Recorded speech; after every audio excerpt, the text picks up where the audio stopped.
Joining us now, one of a handful of Republican congressmen who supported holding Steve Bannon in criminal contempt of Congress, Republican Fred Upton of Michigan. And Congressman, we're going to get to Bannon in a sec. But first, you just heard Brian Deese defending the White House's response to inflation and predicting a successful vote on the Build Back Better Act in the House this week. What do you think?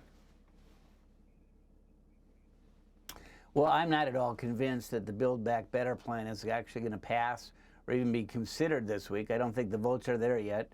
A good number of Democrats demanded and are going to receive a CBO report as to whether is it really paid for.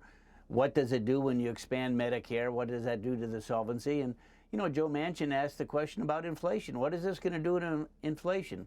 I can remember talking with Larry Summers a few months ago. He was very worried about the spending by the Congress and what it in fact was going to do to inflation. So somehow I don't think we're going to get these answers to necessarily get for Pelosi to get the votes before the end of the week. And we also know that this bill is going to be widely different from what the Senate ultimately may do. Not a lot of days in the legislative calendar yet. We've got the continuing resolution, which without an extension would shut down the government December 3rd, not too far away. And of course, we have the debt ceiling extension that expires on December 3rd as well. So there are a lot of hurdles before I'll say this turkey really starts to move. All right, a nice Thanksgiving metaphor. Appreciate it. On the Bannon indictment, other Trump allies, such as former Chief of Staff Meadows, are also stonewalling the committee. Would you be willing to vote to hold Meadows in criminal contempt of Congress? Well, we'll see what the Select Committee does. They have to decide. They have to move it forward. You know, one of the reasons that I voted to hold Steve Bannon in contempt was he didn't cooperate at all. And in fact, at the time, one of the arguments was that even Mark Meadows was having his lawyers communicate with the committee. It seemed like there was going to be some progress that was going to be made. But, you know, the former President Trump said early on he did everything totally appropriate. Those were his words. So we ought to let the sunshine in, be fully transparent, and that means get to the truth, find out exactly what happened. And if you stonewall Congress, and I'm a former committee chair, I used the subpoena, even the threat of subpoena was able to get people to come testify, to give us the facts so we could go after fraud and abuse.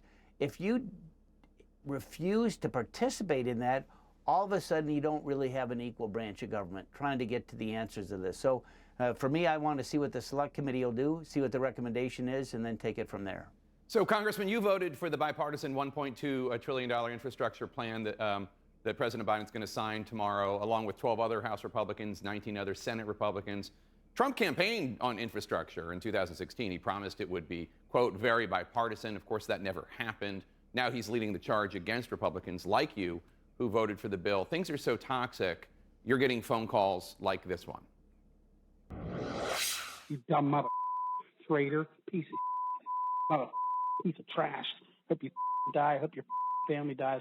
Hope everybody in your staff dies. You piece of traitor.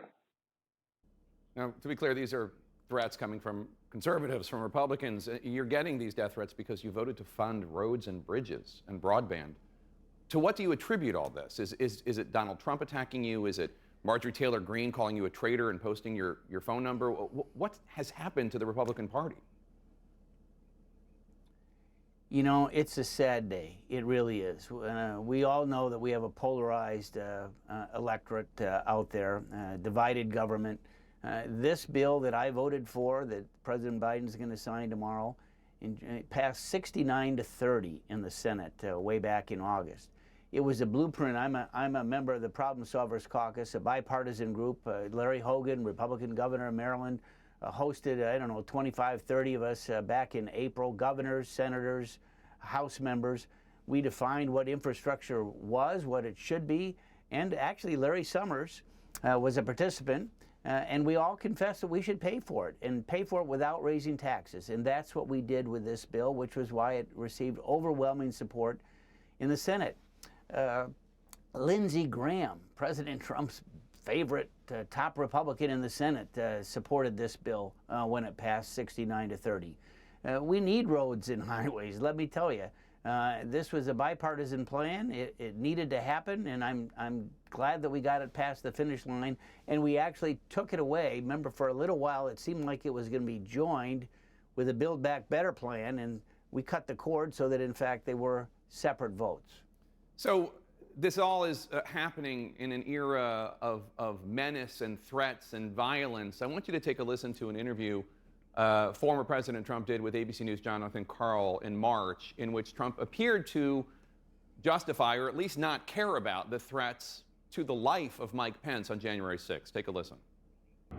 You heard those chants. That was terrible. I mean, it was, you know, He could have. Well, the people were very angry.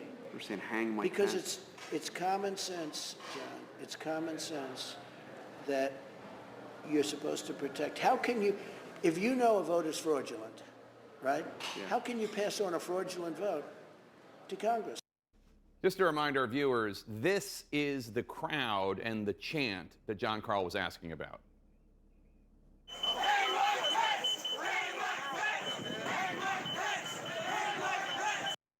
How worried are you that January 6th was not the climax or the end of this new era of violence and menace in our politics, but in fact, perhaps just the beginning? Well, I tell you, obviously I was there on January 6th. I saw the gallows that were constructed on the east front of the Capitol. I was not, thank goodness, I was not in the chamber when they tried to breach it on that fateful day. But I saw the crowd. I saw the crowd move down the mall towards the White House to hear the president's speech, and I saw them come back. I talked to the SWAT team members afterwards, picked up some of the broken glass from the Capitol, obviously saw the footage that was there live as I was holed up in my office, feeling protected. But it was a really scary day.